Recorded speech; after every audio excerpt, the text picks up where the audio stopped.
Jamás debería haber escrito esto. Jamás debería haber permitido que mis manos temblaran lo suficiente para sostener una pluma después de aquella noche. Pero aquí estoy, 32 años de sacerdocio, gravitando hacia este párrafo como si fuera el confesionario de Dios mismo. Como si las palabras pudieran absorber lo que mis ojos vieron y mis oídos escucharon en aquella iglesia donde el silencio aprendió a respirar. Mi nombre no importa. Mi parroquia tampoco. Lo que importa es que existe un lugar en el corazón de Castilla donde las campanas tocan desde hace 400 años y donde aquella noche de octubre, cuando la lluvia golpeaba las vidrieras como dedos de difuntos, sucedió algo que ningún catecismo me preparó para comprender. He sido sacerdote durante 32 años. 32 años escuchando los mismos pecados, las mismas confesiones que se repiten como letanías. Adulterio, robo, mentiras piadosas, deseos carnales, pequeñas traiciones que rompen familias de pueblos tan pequeños que todos conocen los secretos de todos excepto cuando están en la oscuridad del confesionario. He absuelto a asesinos que dormían tranquilos después, a mujeres que envenenaban lentamente a sus maridos con arsénico administrado en sopa de verduras, a hombres que violaban sus propias hijas en el sótano mientras sus esposas rezaban arriba. Los pecados son siempre los mismos. Solo los nombres cambian, como las campanas que tocan a difuntos. Pero aquella noche fue diferente. La iglesia de San Saturnino de los Reyes existe desde 1523. Es una construcción que parece surgir del suelo como un grito petrificado, con muros de piedra gris que los siglos han pulido hasta darles un brillo enfermizo en las noches sin luna. Las vidrieras originales se perdieron hace mucho, destruidas por iconoclastas o el tiempo, no sé cuál es peor. Lo que quedó fue un vitral de sustitución, banales representaciones de santos que no logran capturar ni una fracción de la solemnidad que esta iglesia exige.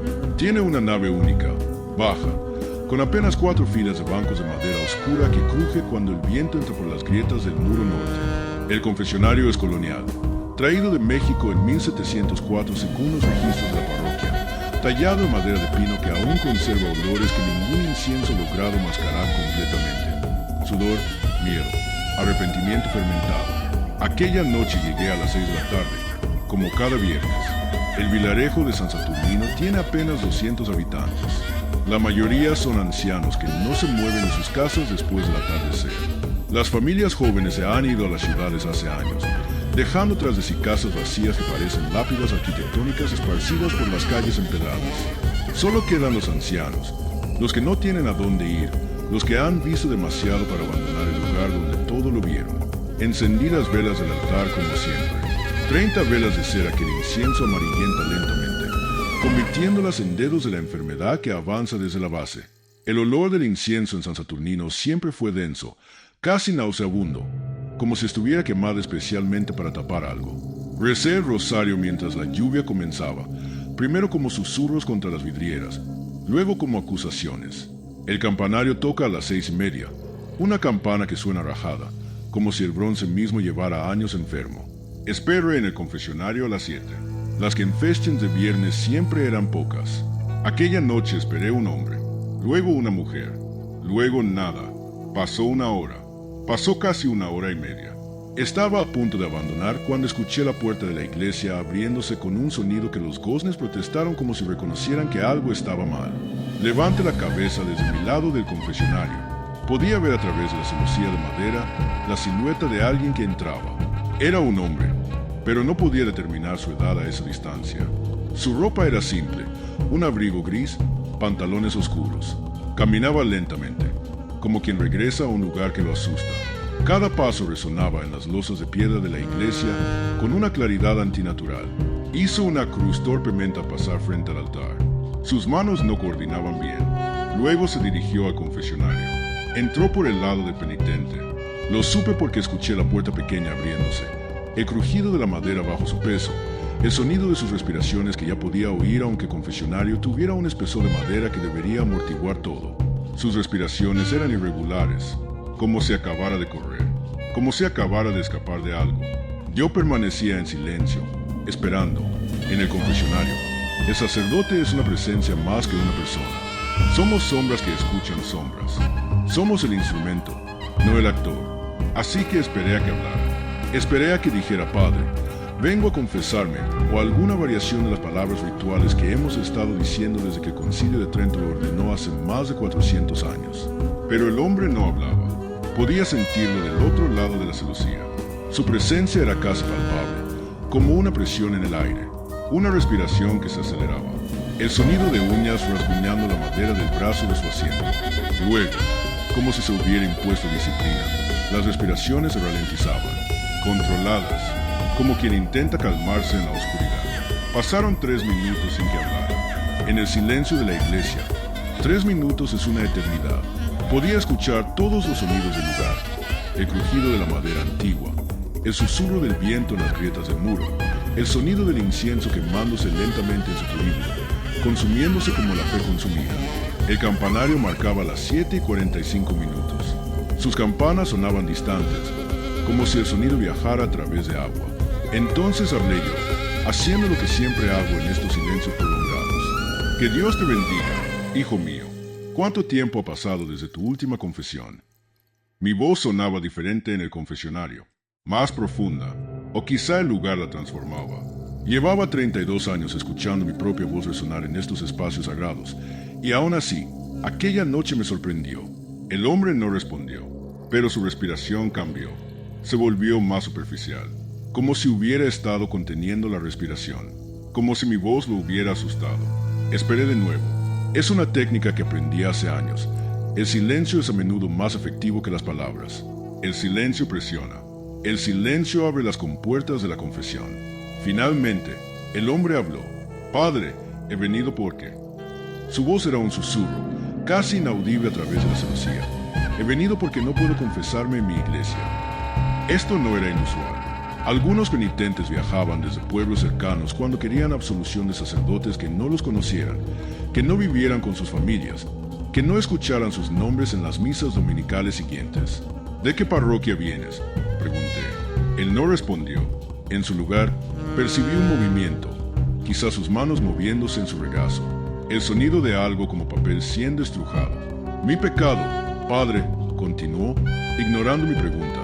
Mi pecado es muy particular, muy específico, y he venido aquí porque sé que esta iglesia entiende, porque esta iglesia ha visto cosas. Algo en la manera en que dijo esto me produjo una sensación que no podía definir. No era miedo exactamente, era algo más antiguo que el miedo. Era el reconocimiento primitivo del peligro, el instinto de la presa que detecta al depredador aunque no pueda verlo. Todas las iglesias han visto cosas, hijo, respondí, intentando restaurar el ritual, la estructura. Hemos estado aquí durante siglos, pero todas ellas son casas de Dios. Aquí puedes confesar cualquier pecado, por terrible que sea. No hay absolución imposible. Esto fue un error. Siento que fue un error mientras lo decía, pero las palabras ya estaban en el aire, viajando a través de la celosía de madera, atravesando ese espacio donde los pecados se confiesan y se perdonan. El hombre respiró profundamente. Luego comenzó a hablar. Hace 18 años, padre, yo era un hombre diferente. Tenía fe, tenía esposa, tenía 2 hijos que dormían en mi casa cada noche y cada mañana me despertaba con el sonido de sus voces. Trabajaba en la construcción. Nada importante. Edificios, casas, iglesias pequeñas como esta. Era un buen trabajo. Ganaba lo suficiente. Mi vida era... Hizo una pausa larga. Mi vida era ordinaria. Continúa, dije, aunque algo en su tono me aconsejaba que no lo hiciera. En 2006, comenzó a suceder algo extraño en el pueblo donde vivía. Un pueblo pequeño, como este, aunque más lejos, al sur. No importa el nombre. Lo que importa es que una de las casas en la que trabajé, una casa que restauré con mis propias manos durante 3 meses, comenzó a enfermarse. ¿Enfermarse?, pregunté. Las casas no se enferman, hijo. Esta sí, respondió con una certeza que era casi ofensiva en su tranquilidad. La familia que vivía allí comenzó a sufrir accidentes. Pequeños primero. La hija se quemó la mano con agua hirviendo. El hijo se cayó de una escalera y se rompió un brazo. La esposa se enfermaba constantemente. Vómitos, fiebres que no tenían explicación médica. El esposo comenzó a trabajar durante el día, dormir durante la noche, y sin embargo, siempre estaba exhausto. Reconocí el patrón. Había escuchado historias similares antes. Historias que las personas interpretaban como maldiciones cuando en realidad eran simplemente la vida, la mala suerte, el azar. ¿Qué hiciste?, pregunté. Nada, al principio. Fue la esposa quien vino a verme. Me dijo que sabía que yo había trabajado en la casa, que quizá había traído algo conmigo, o dejado algo allí, que la casa estaba maldita. Me pidió que regresara. ¿Y regresaste? Sí, regresé una noche. Entré a la casa. Estaban todos durmiendo. Caminé por cada habitación con una vela encendida, rezando. La casa del Señor, la luz de Dios, todas esas palabras que creía que significaban algo. Caminé durante más de una hora. Pero Padre, y aquí su voz cambió, se hizo más delgada, más frágil. Mientras caminaba, comencé a sentir que no estaba solo. Hice una pausa. Conocía bien este tipo de confesión. Los miedos psicológicos que la gente atribuyó a lo sobrenatural porque la realidad no ofrecía explicaciones suficientemente grandes para sus traumas. He escuchado esto cientos de veces, pero continué escuchando. ¿Qué sentiste exactamente?, pregunté. Respiración, respondió. Respiración detrás de mí, en cada habitación. Y luego, en la sala, Padre, vi algo. No sé cómo describirlo. Fue como una sombra que no correspondía a ningún objeto, como si la oscuridad misma tuviera forma. Estaba en la esquina, observándome. Podía sentir su atención como algo físico, como manos frías tocándome la espalda. ¿Qué hiciste?, preguntó, aunque sabía que no debería. Corrí, salí de la casa, conduje de vuelta a mi pueblo. Llamé a un sacerdote de la parroquia cercana. Le conté lo que había visto. Él fue a la casa al día siguiente. Realizó una bendición. Leyó los evangelios en cada habitación. Pero Padre, la voz del hombre se quebraba ligeramente. La familia continuó enfermándose. Y lo peor fue que después de esa bendición, la enfermedad se extendió. ¿Extendió? ¿A dónde? A mi pueblo. Comenzó con los niños. Primero uno, luego otro. Comenzaron a tener pesadillas, a hablar de cosas que no podían saber, de lugares donde nunca habían estado, a dibujar símbolos en las paredes de sus habitaciones. Y los padres pensaban que era culpa mía, que había traído algo de esa casa, que yo era responsable. Me cambié de posición en mi lado del confesionario. El asiento de madera crujió bajo mi peso. Había algo en esta historia que no era como las otras. No era la paranoia común de un pueblo pequeño. Era más específico, más perturbador. ¿Qué sucedió entonces?, pregunté, aunque sabía que no debería seguir animándolo a continuar. Me fui, abandoné el pueblo. Dejé mi trabajo, mi iglesia, mi vida. Viajé hacia el norte. Trabajé en diferentes lugares, diferentes pueblos. Intenté volver a empezar. Pero Padre, la enfermedad me siguió. Donde quiera que iba, sucedía. Primero era sutil. Un niño enfermaba. Una mujer tenía accidentes, pero eventualmente era evidente. La gente de los pueblos donde trabajaba sabía que yo era el portador. Podían sentirlo y me iban. ¿Y tu esposa? ¿Tus hijos?, pregunté. Aquí el hombre hizo una pausa. Pude escuchar el sonido de su respiración en el confesionario, cada exhalación como un sollozo contenido. Mi esposa fue la primera en darse cuenta. Respondió lentamente. Ella dijo que no era yo. Que yo no era la fuente, que yo solo era el conducto, que algo había entrado en mí en esa casa y ahora viajaba conmigo. Se llevó a los niños, encontró a otro hombre, se fue a otra ciudad. No sé si están vivos todavía. Hago mucho que no busco saberlo. Y desde entonces, pregunté, desde entonces he vivido solo, he trabajado en pueblos pequeños, he intentado ser invisible, he intentado no hacer daño, pero no puedo escapar. Es como si estuviera pegado a mí, como si, cada vez que intento hacer una vida normal, sucede algo malo, algo que destruye a las personas alrededor de mí. Escuché esto y algo dentro de mí se helaba.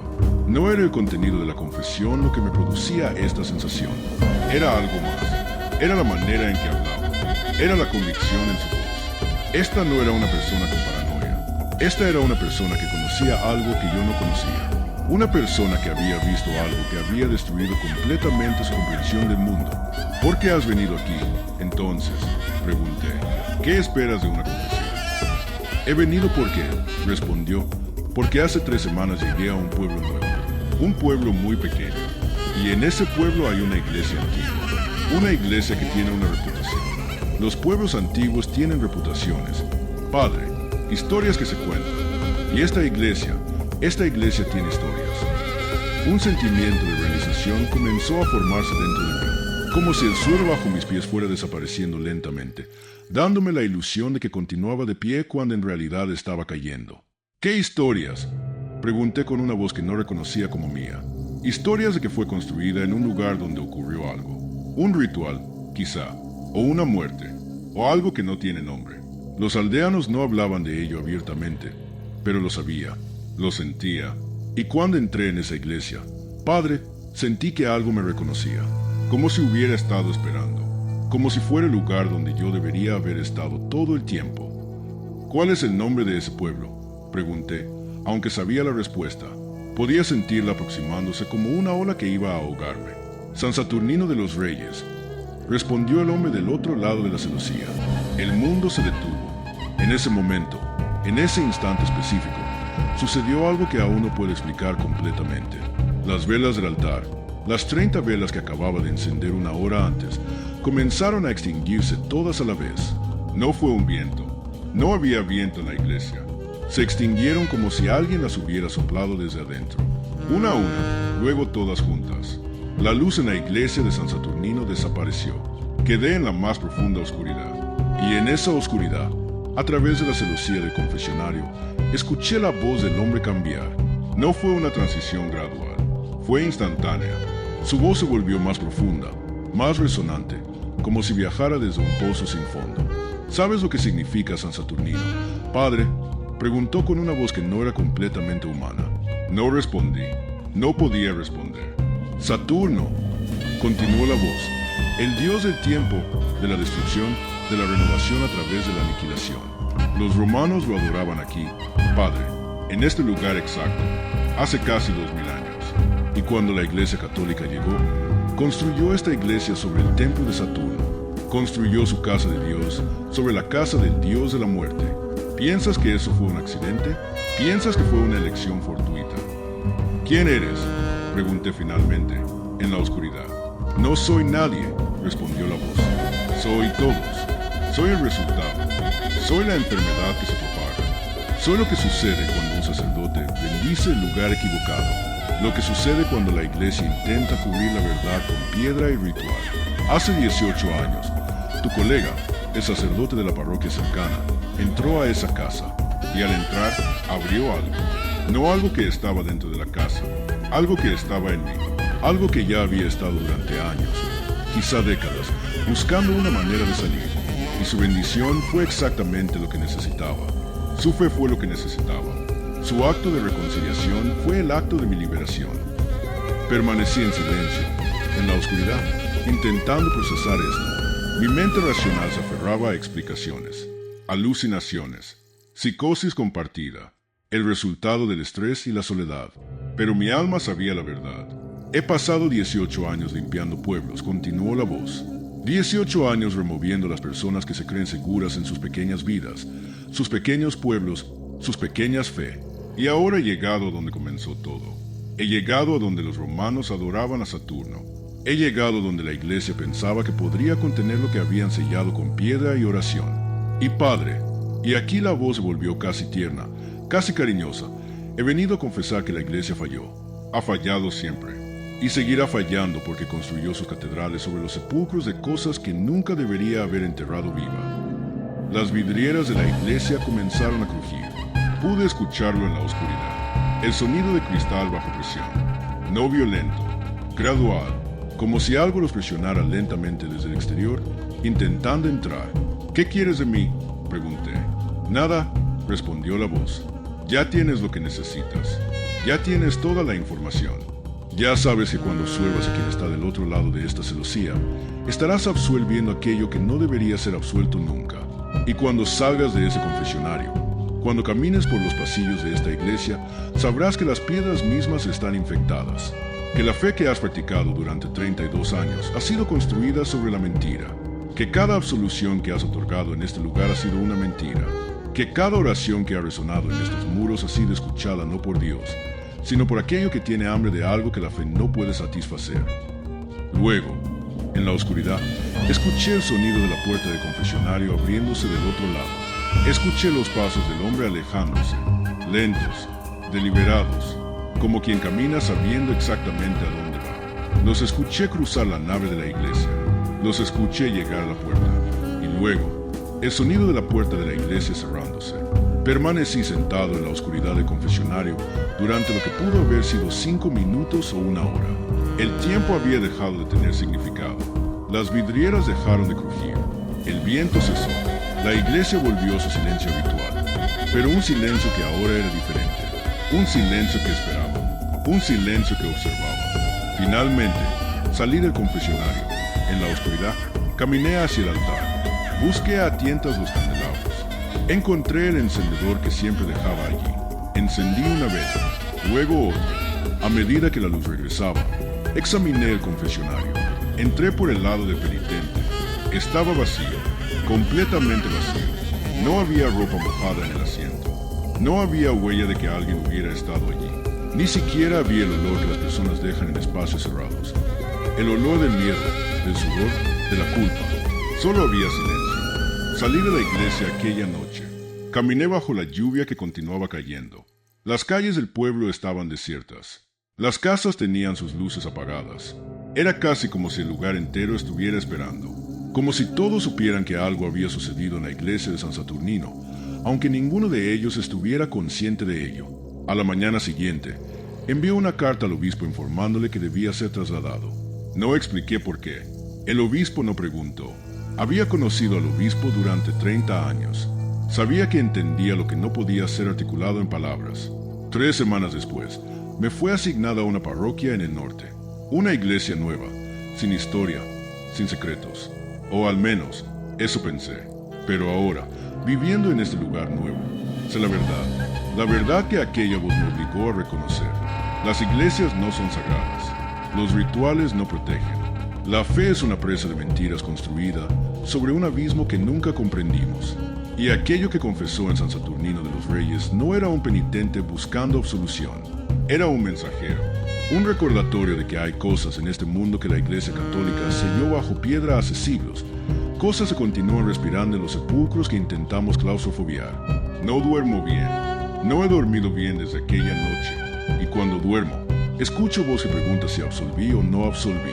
Si otorgué perdón o si simplemente permanecí en silencio, permitiendo que lo desconocido continuara caminando por el mundo sin la bendición falsa de la iglesia. A veces, en las noches silenciosas, durante la hora en que incluso los pájaros han dejado de cantar, escucho el sonido del campanario de San Saturnino. Es imposible.